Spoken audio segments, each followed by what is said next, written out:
Hey, this is Brian again, and I'd like to ask you to do a favor. We can't do this work without people like you, so if you can, please like, share, subscribe, and tell your friends about Bring Back the Porch. You can replace, but some of those memories are really tough for folks to replace, and we do our best to try to salvage whatever it is that we can out of there, but I think we always try to remember it really is everybody's worst day when we show up for those. This episode of Bring Back the Porch brought to you by Bernie Leahy, River Street Realty. Let's get you home. And I'm very pleased to welcome to the porch today our Fire Chief, Chad Aikens. Welcome. Yeah, thank you. Thank you for the invite. I appreciate it. You have been busy. 2025 was a stellar year for the fire service in Medicine Hat, capped off in October with a nice gala presentation at the co-op place. But there was a lot more that happened in 2025. You have been busy. You just released your report, and we'll talk a little bit about it. First of all, how long does it take you to do that? Oh, we get started on this probably in October, November, and we try to get it out by the end of February. So really interested in having the year-end reports come out in a timely fashion. It's when you get into March and April and you're really into the new year, and you kind of forget about the previous year. So, yeah, we start that work early and make sure that we're documenting. Now, this is our fourth time doing the annual report, and we'll continue to do it. But we carry a document internally that we try to document all of the things that we've done throughout the year, so it's a little easier to build. And then once we get those templates over the number of years, then hopefully start to use those again. Yeah. Was there one thing that you went, oh, when you were writing it, you went, oh, I forgot about that, or I didn't, that stuck out to you? Oh, I don't know if there's one thing.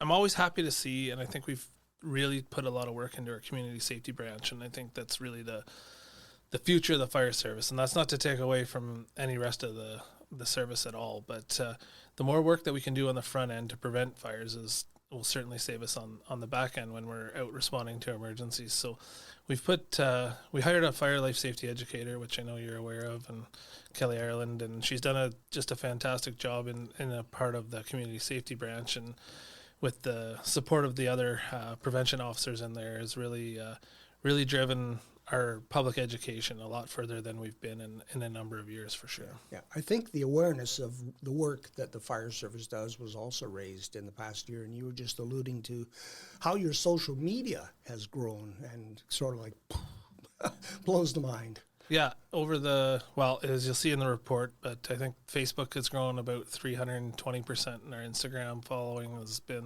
views are up 420%. So those are some pretty high numbers. I was pretty impressed with the reach, and certainly the reach that social media has, and the messaging that you can get out, quite honestly, is fantastic. Yeah, and like you say, every fire we can prevent is one less that they have to roll the wheels on. Absolutely, and when you think about that, there's a few factors there. It's first responder safety. It sounds odd as a job, but the less you have to respond to emergency, the better it is off for the community. One, the first responder safety is critical, and two, we're rolling in on people's worst day of their lives. And generally, if we're running in or rolling into a structure fire, it's generally a loss or a heavy amount of damage, and so there's lots of things that you can replace, but some of those memories are really tough for folks to replace, and we do our best to try to salvage whatever it is that we can out of there. But I think we always try to remember it really is everybody's worst day when we show up for those. And the work of the fire service has expanded exponentially over the years, where you just used to sit and wait for a fire, and then you would answer the alarm, and now there's many more aspects to being a firefighter. Absolutely. Yeah. The days of ready to respond are over. And so I think the community wants to know what the fire service is up to. I think we're well supported by the community. And so I think that's one of our goals, is to have the doors wide open and have things like this report that shows the community what it is we're up to. So, as a firefighter on the frontline truck, not only are you responding to fires, there's a wide range of emergencies that's highlighted in here. We do medical first response. There's vehicle collisions, there's alarms. I always say we're a bit of the jack of all trades, and if one of our residents can't figure out, or they're not sure what service to go to, it actually comes to fire, and then we try to help them through whatever problem it is that they're facing. Top 6 emergency responses this year. Fire alarms were number 1, 884. Yeah. How's that over time? About average? Yeah, that's about average. And so our overall call volume, you see, is I always use the round number of 2,500. And so we're a little closer to 26 on the emergency response side this year. And last year we were a little closer to 25. And when you look at those groups that are broken down in there, the numbers the 25 stays pretty consistent from year to year, but the difference is the alarms may be up. The medicals, I know our medical responses are up by, I think, 100 this year. And so it kind of fluctuates within those breakdowns.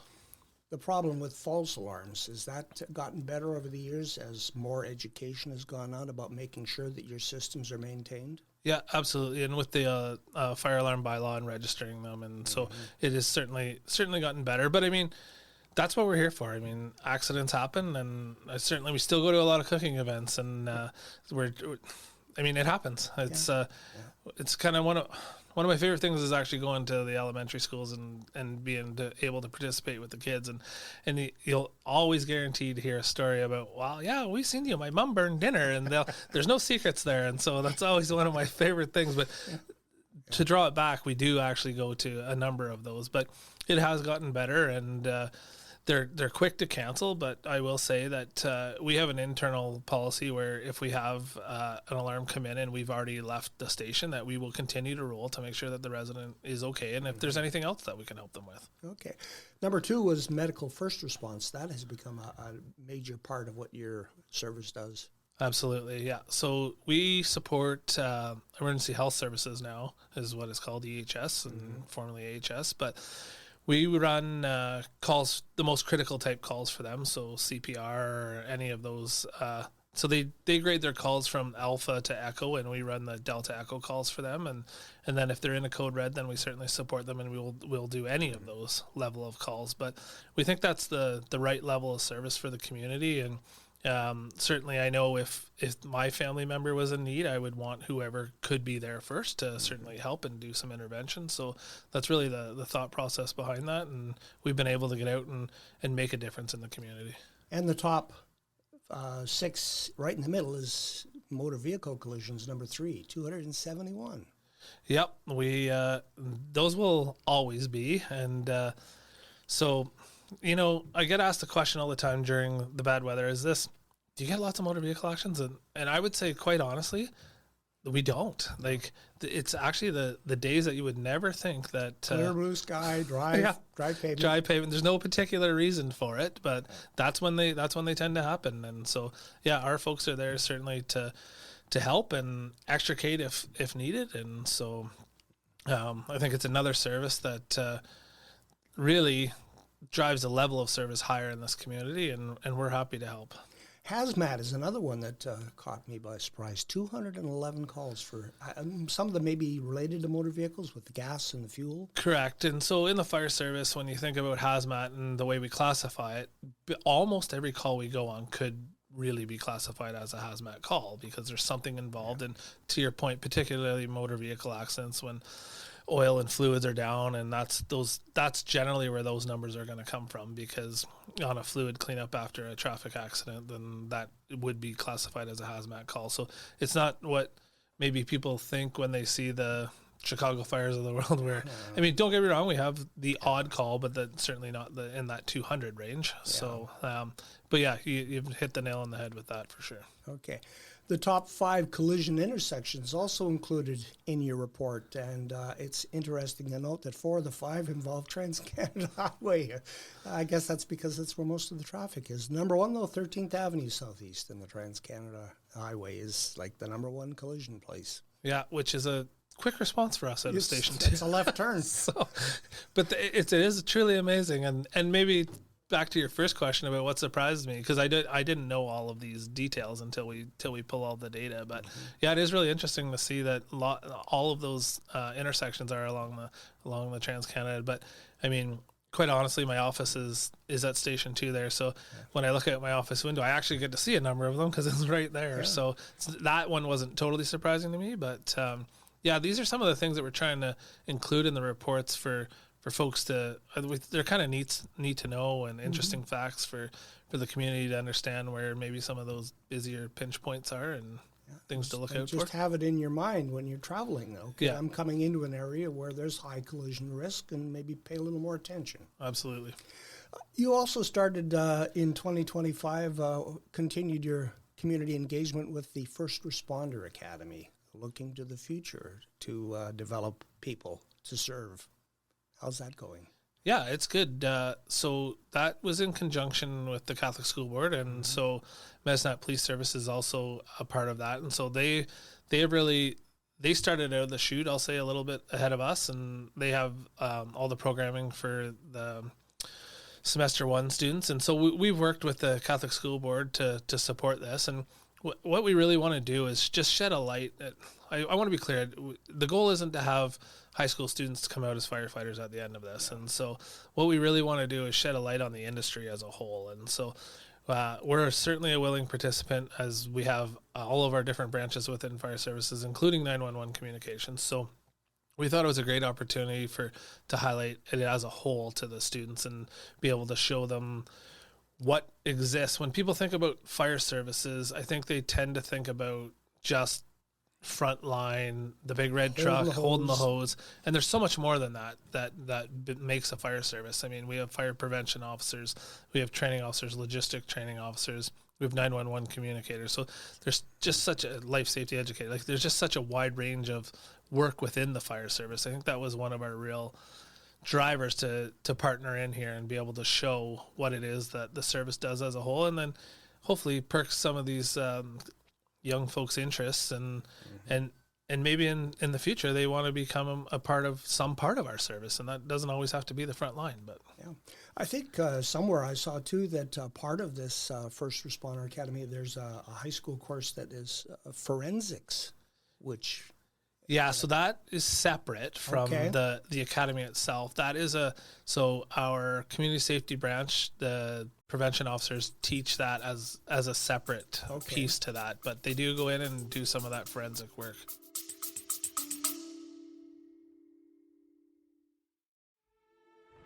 Let's pause for a moment so we can share some exciting news. We're proud to announce that our work here at Bring Back the Porch is getting noticed.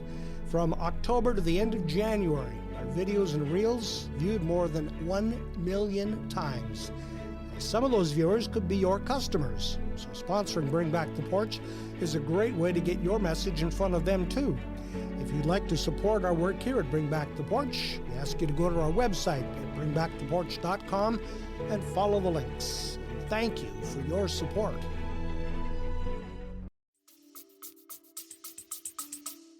Yeah, that's going in after the fire and trying to, it always amazes me how these investigators can walk through total rubble and be able to go, okay, here's where it started. And that is true. And there's a significant amount of work that goes along with that. There's a lot of shoveling. There's a lot of digging out to find burn patterns and where it started. And so, it's such an important piece of the job as well. And I hate to say it's the afterthought, but I mean, everyone sees the front end and the news and everybody's gone by the time the investigators come. And yes, you get the questions about how did it start, but that takes some time to be able to do all of that work and figure it out. Another little note here in your report that got me was the time it takes for a firefighter to gear up and be on the road. 80 seconds. That's less than a minute and a half, and there's a lot of stuff that has to go on. Yeah, so we train quite regularly on that, and we really work hard at trying to get out the door. And so we do some pre-alerting for our stations when it comes. So we share that 80 seconds with our dispatch. So while they're gathering information, a tone has already came to one of our stations. So all of our folks are getting geared up and ready, and then they're headed out the door. So we've done some significant work on our response times and trying to meet what is now a council approved, and it has been since 2013, but we aim to have our first engine on scene in 6 minutes and 20 seconds, and then what we call a full alarm assignment, which is all 3 stations in 12 minutes and 20 seconds, and we've been really successful at that. But that takes a lot. There's a lot of pieces to that puzzle as well. So I mean, we've had some significant support from the city and city council. We moved 2 stations. We have what we call traffic preemption on every traffic light in the city. And for folks that maybe aren't aware of what that is, so when our lights and sirens are on, it's our lights that actually activate it. The GPS picks us up and then it knows the route that we're heading, and that turns all the lights green, so it flushes out the intersections, so there isn't that backup that you see in other cities. And to be honest, as a good reminder for everybody, remember to pull over and let people pass, because honestly, when you get to an intersection, if we didn't have that, we used to not. And I remember days where one would go left, one would go right, and then you're pinched between the vehicles, and it just slows the response. But it's made it, one, a quicker response. 2, it's certainly safer for our folks because all of those lights are green and we flushed out those intersections. So I think like all of that work, and I mean, quite honestly, we've also, like, we time everything. So we know our garage doors take 30 seconds to open. And so 2 of our stations have a second level. So we have garage openers on the second floor, so we can push that to get ahead of the 30 seconds before we get in the truck. So, I mean, lots of data flowing through there, lots of monitoring of response times. But when fire grows every 30 seconds, it's critically important to get, time is everything. And so we're really trying to get out the door and certainly encourage our folks. And I'm really proud of the fact that we have so much buy-in from our staff as well. Like, I mean, you don't get those numbers without that kind of buy-in and commitment to service. Yeah, that every 30 seconds, that was one of the things that blew my mind when Kelly Ireland was here talking about a Christmas tree, how fast it can go and spread to a whole house. Like, it doubles every 30 seconds of fire? Yeah. So by the time the bell goes and you get there, it has had lots of time to establish itself. Absolutely. And so we've done some demonstrations in the past, and although 6 minutes and 20 seconds sounds fast, when you're standing in front of a room that's on fire, 6 minutes and 20 seconds feels like an eternity. That 30 seconds is so real when you're standing there and watching it grow and grow. And so we've done some demonstrations where we're like, well, it's like 2 minutes, 911's getting the call and you're watching this room. And then by the time the 6 minutes even comes, like, the room's fully engulfed. And so some of those visuals are really good. Yeah. It all starts with 911 communications. And I think there's reference in the report to someone saying that is where the real hard jobs are. Yeah, I think what you're referring to is the quote from Chief Gleisner and Redcliffe, but certainly they are the first touch point. They are the first responders. So when I talk about us responding to someone's worst day, they're fielding those calls day in and day out. And so, but you're correct, it really does start with them. They take the call, they process the call, and then they dispatch us. And so not only are they listening to what's happening on scene, they're giving direction to our crews and giving updates on a regular basis, so we know what it is that our first responders are going into. And they have to maintain a calm, cool demeanor. Absolutely, yeah, they do. They have to think their way through it. They have to think on their feet. They have to give solid advice to folks that are calling in, and whether it's exit the building. And I mean, we certainly have protocols in place. It's not, they follow the protocols, but yeah, it's hard not to, I think that, I don't know if I could do that job, to be honest with you. Like, you can't get excited. Everything's ramping up, and you have to be a multitasker. I know that. Yeah. I've spent quite a bit of time down there, and with all of the computer screens and all of the things that are happening, and being able to type and capture all of the information and then disperse that where it needs to go is really a true skill. It's almost like a professional golfer. You want to put a heart monitor on them and see if there's anything that goes up, because they do maintain that professional demeanor, and thankfully they are there and doing a great job. Yeah, and I'm proud to have them as part of our team, and they do some magnificent work, honestly. Next generation 911, that's something that's coming over the horizon. Yeah, it is certainly. We've had some hiccups along the way, and it's been a number of years in the works, and there was some implementation dates provincially that have got pushed just because the work and the amount of work it is to try to get that system implemented. But when it is up and running, and we should have it up and running by the end of this year, so I'm not super technical, but I'll tell you the way it's explained to me is basically we're moving from what would be a phone line to internet. But what the great part of Next Gen 911 is the capabilities that it's going to have in the future. You're going to have the opportunity to either send some pictures or videos, and that will also change that 911 job as we think about that. But that will also provide more information to the first responders. And I can tell you from a fire perspective, it's really important for our folks to understand what it is that they're going into. So the officer that's riding the rig will already start making his plan long before we ever get to a call.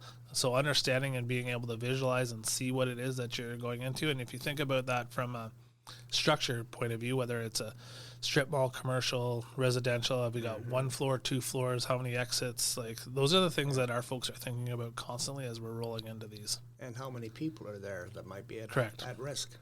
Yeah.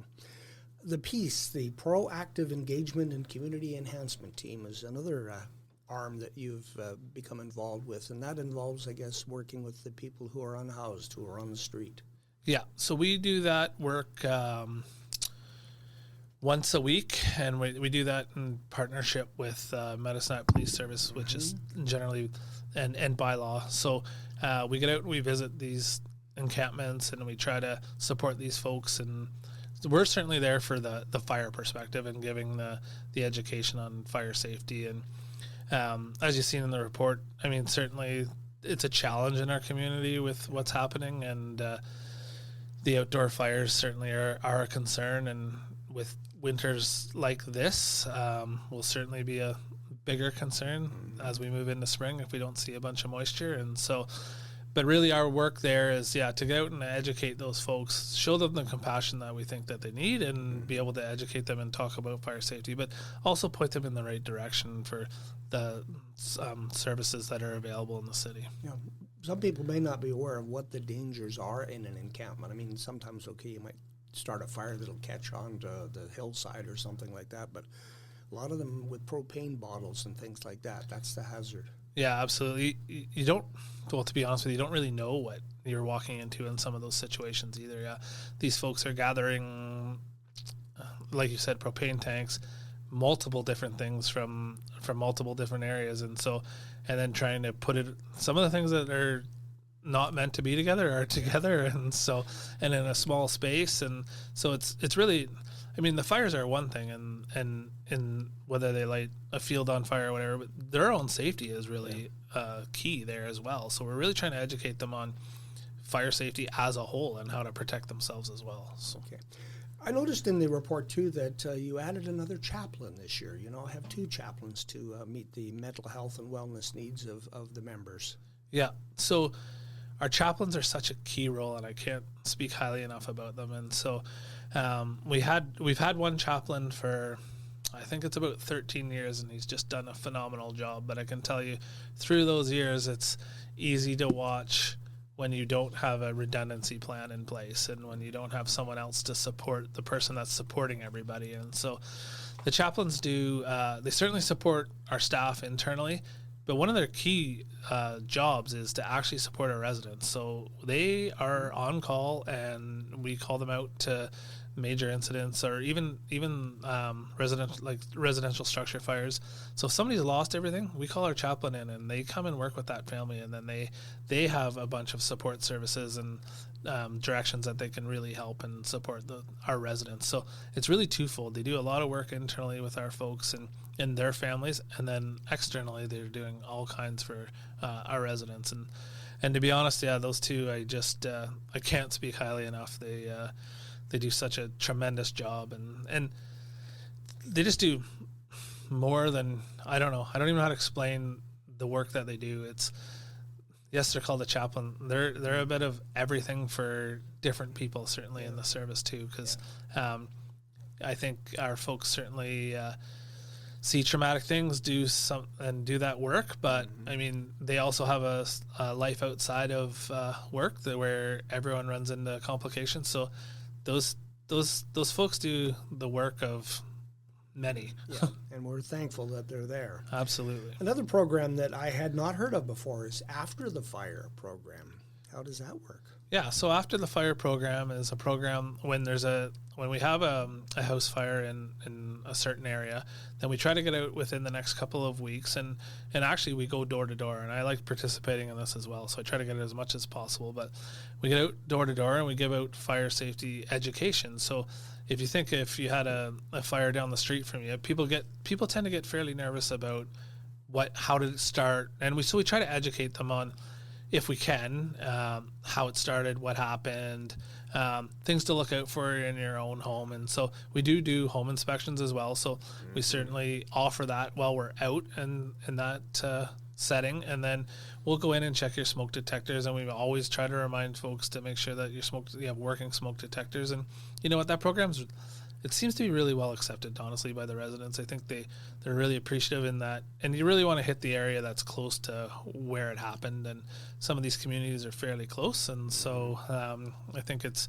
a great program to get out and be able to deliver that education and also deliver some level of comfort in that, it's not going to happen to everybody. And it could, but if you do these things, then you're certainly making yourself safer. Yeah, and those inspections are free of charge. They are, absolutely. People think, I can't afford to have a fire department come here and go through my house, but nope. Nope, they are free of charge, and we send our community safety folks out, and Kelly's one of those, and so out they go, and they'll walk through the house and point out any hazards that they might see. And people when they think about hazards, they don't really think about it. Like, trying to think of some examples. So lots of people hang their tea towels off the front of their oven, but they don't take them off when they're running the oven, or they what's some other common ones I'm trying to think of? Extension cord use is probably one. Yeah. Mm-hmm. So I was just going to use it temporarily, but then and then you might ask them how long it's been there, and really what we'd like to see in place of that is a power bar with a circuit breaker.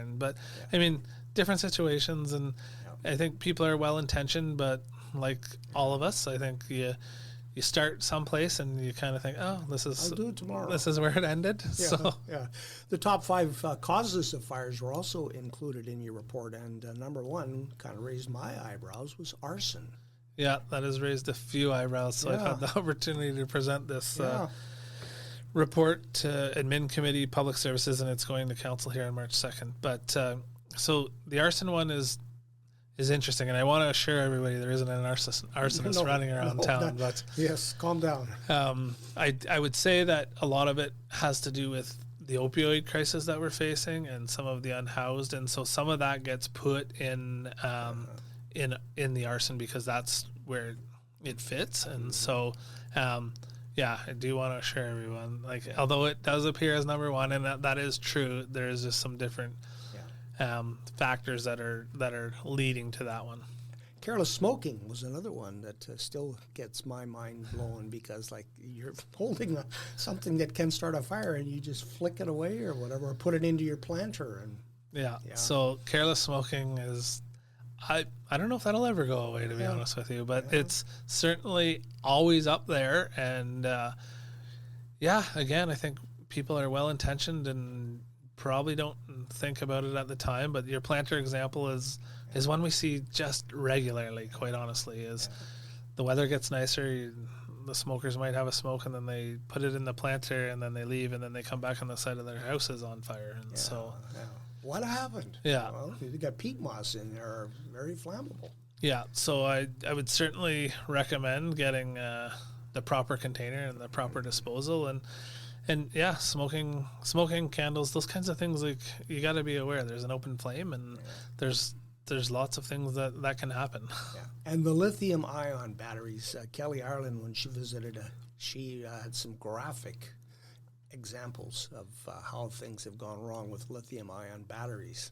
Yeah, those are a challenge for the fire service, I will say. And as we continue to move forward and everything moves in that direction, and particularly vehicles now too, I mean, that's the amount of water that it takes to put out an electric vehicle fire is crazy. And I don't even know the amount of liters, because and the rekindle. And so you can get into these thermal runaways, and they're really difficult to get them to stop from cell to cell. So, I mean, a lot of it is kind of let it burn down, or we try to put as much water on. But, I mean, luckily we haven't, I better knock on wood here, but yeah. So, but we haven't had any vehicles in the city, but I mean, there's certainly a number of them around the city. And the videos I know Kelly showed, those, think about when you're charging these types of things that you're using the proper charging cords. Make sure it's in well ventilated areas. I mean, some of the things we see is, and it's famous. I have children of my own, and so I mean, you see, and I talk to them all the time about it. But charging your cell phone on your bed and then going to sleep or under your pillow, and so that is an actual heat source, and you're putting it somewhere that is ignitable. So I mean, again, I think it's just thinking your way through it, and again, well intentioned. Nobody's thinking, oh, this is going to catch fire, but I think there's some really good examples out there, and I think Kelly shared the one of a scooter like in an apartment, and just instantly, and then what do you do? So really think about batteries. And I think actually that's where Kelly is today. To be honest with you, I think she's actually at the landfill doing some work with what happens at the landfill when batteries end up there. Because although you and I may discard these things, they go somewhere and there's still another reaction down the line. And we've had a number of landfill fires over the years as well. Yeah, and they can be nasty as well. Absolutely. As we look forward, you also in your report, the challenges you're facing in managing the fleet is the one that really stuck out at me, because supply chains, the cost of replacing fire engines, it's all out of your hands really, but something you have to deal with. Yeah, so lots of planning that needs to take place, and we've done a pretty good job in this city on planning that. And we did go ahead and order 2 engines a number of years ago. I think it's 2 years ago now, but it's a 3-year delivery for a new truck. I think COVID played a factor in all of this, certainly. What's happening across the border, the tariffs has certainly driven costs up and wait times, and so it's not just a challenge here in Medicine Hat. It's a challenge across the fire service, and so it's certainly driving a lot of departments to look at lifespan of the vehicles. Can they push them a little longer? What does that look like? And so we do have two new engines that are headed our way, and I think they land either it's the end of this year or beginning of next. But we, like I said, we had ordered those. I believe it was 2 years ago. It was a 3-year delivery at the time, and so. But yeah, we've certainly seen a rise in cost, and so those are all challenges that you have to try to plan for and be able to deliver the same level of service and that our residents expect. Chad, thank you for the visit and the report on the 125th year, and let's hope that the 126th year is uneventful. Well, thank you very much. I appreciate the invite.